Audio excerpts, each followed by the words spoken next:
In this video, I'm going to show you how to make a tank that uses the same basic principles as this tank right here. As always, mod pack will be in the video description below. So the first thing we're going to do is we're going to start off with the engine and the transmission for the tracks, so our tank can actually move.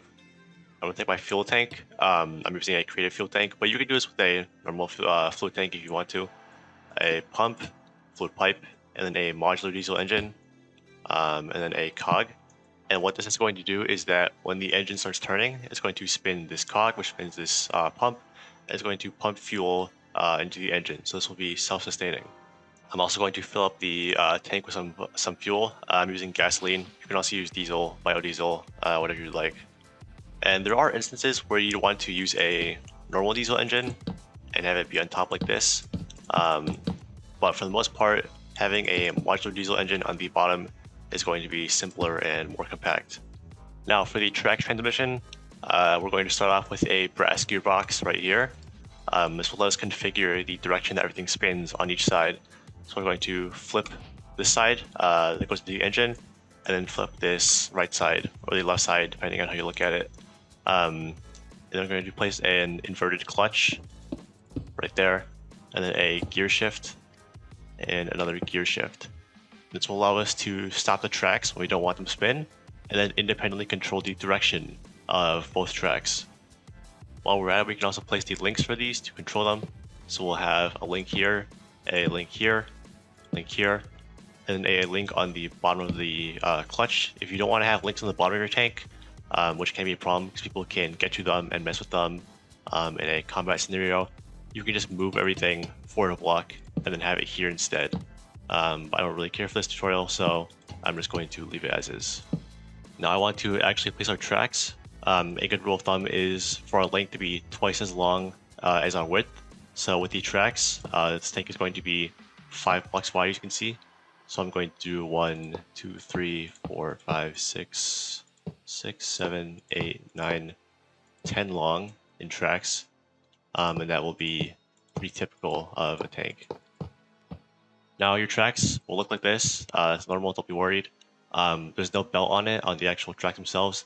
That will appear when you assemble the entire thing and give it physics, and then the tracks will appear. They should look like this right now. There's nothing to be concerned about. Next, let's do the transmission for the turret and the gun. So we're going to extend off of this cog here. And we'll take the same parts we did for the transmission for the tracks. So we'll do an inverted clutch, lower gear shift, and then we'll also add in a redstone resistor this time. And this will allow us to slow down the turret and the gun, because you do not want that spinning at 96 RPM, which is what comes out of the engine, or even faster if you put a turbocharger on it. Next, we'll put a gearbox here to change the direction of the output, and we'll do a phase bearing here, and actually want that facing upwards like that. And you'll see that it's not going, the power is not going into the phase bearing, the input is down here. And that'll make sense a little bit later. But in the meantime, let's also grab a energy transmitter. And this will allow us to transmit the energy from the hull into the turret so we can use it for the gun. While you're here, you'll probably want to set this to something like, we'll just do tank gun. And this will make it so nobody else's transmitter is messed with yours. Because if you just set the channel, say, and you don't run anything here, people on the same channel will have the same, they'll be able to mess with your gun from their tank, and that's not what you want. So just write something here, hopefully something a little more specific than this, so people aren't using the same channel. And again, let's pre-place the links for the transmission. So I can do a caution block, just so you know there's links on it. You shouldn't touch this block. So we're going to go like this, and then so both of these links will power this block, which will power the clutch, but only this link will power the gear shift. So when you press one button, it'll spin one way, press the other button, it'll spin the other way. Let's also add an analog lever here, and we can set that to whatever you want. I'm going to do 13.15, so that's all the way, and then down 2 ticks. And it will give us a pretty slow turret and gun traverse. Now we can actually go ahead and fill in the rest of the hull physically. So I'm just going to go over everything with some blocks and cover it all up.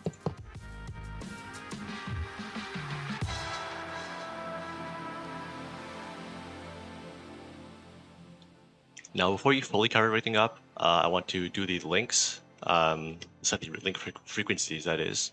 So we're going to grab some blocks for frequencies. I'm using wool just to make things real simple, and a wrench.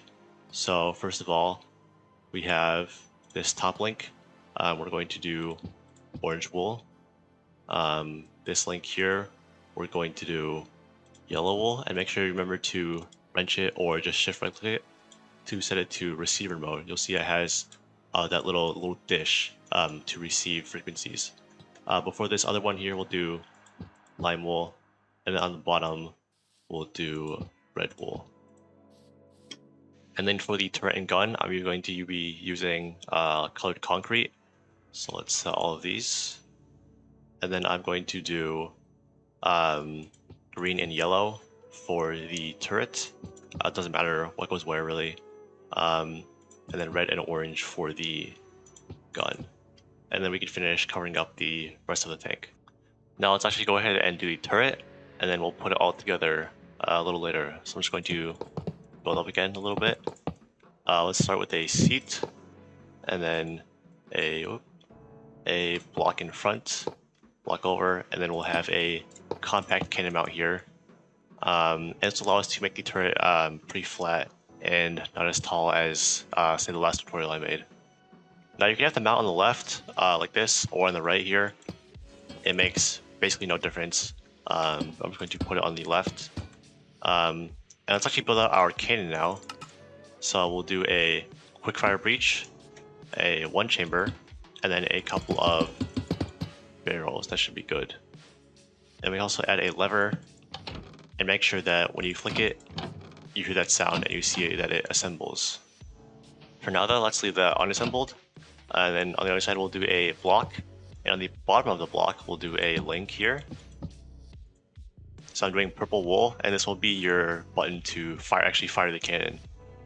And now I can actually build out the rest of the turret around the seat. So I'm going to go pretty flat here. Only do like 1.5 blocks tall.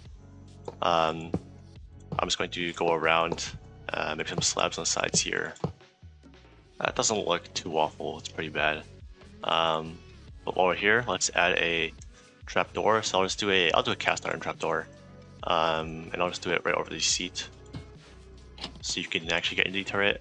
Although if you want to, you can do something like this with a ladder. We'll do it right there, and then we'll have the trapdoor. That's not what I want to do. Trapdoor there, so you can actually climb in and out of the turret. At this point, let's grab the transmitter we had here. To make sure you have the right frequency, you can just control and then middle mouse click to block pick it, and you'll see that it comes with NBT data. So when we place it right here, you'll see that it already comes with the frequency that we wrote down, the password, which is tank gun. So now let's actually schematic both of these using crate, and then we will put it all together. So I'm just going to mark the corners with some glass, and then save it as a schematic. Make sure you have everything within the borders of the schematic before you save it. So we'll save it as tutorial tank, let's say. And then for the turret, we have to do a little bit more work.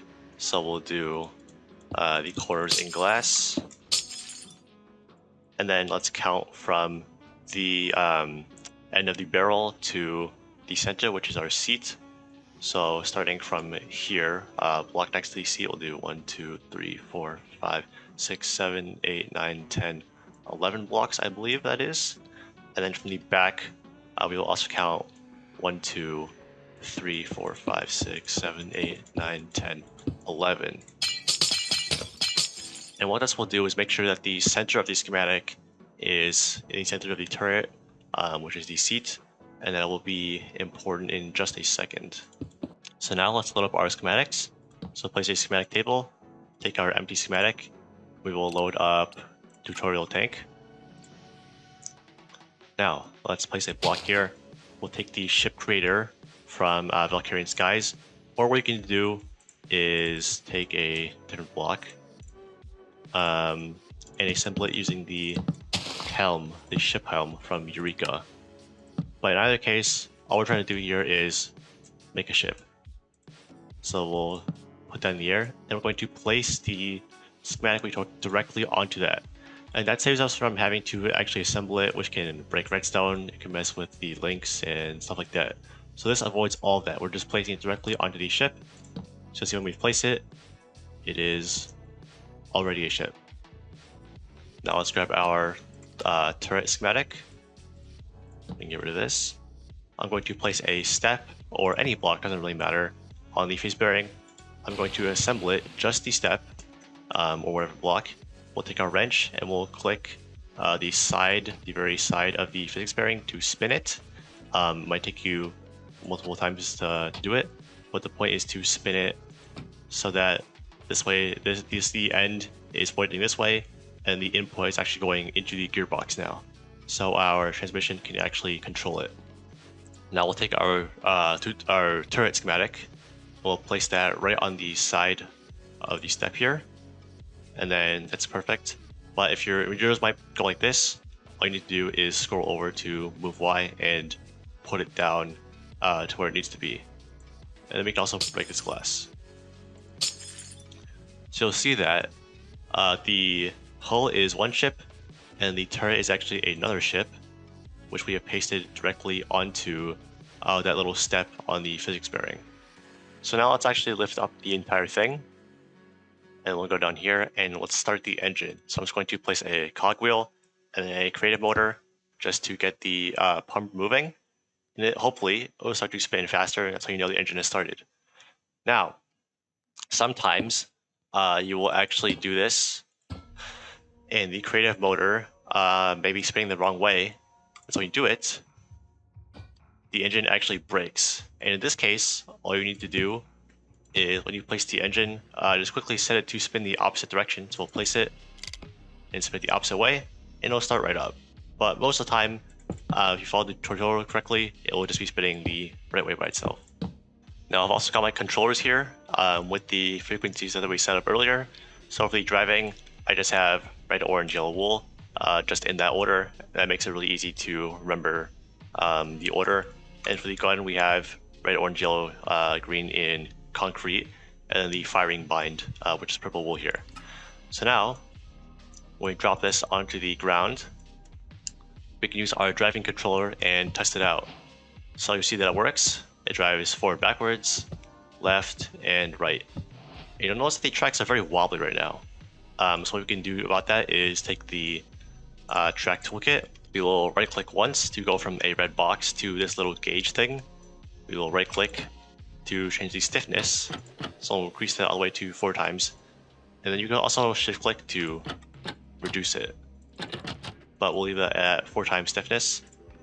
So now it should drive a little bit better without wobbling all over the place.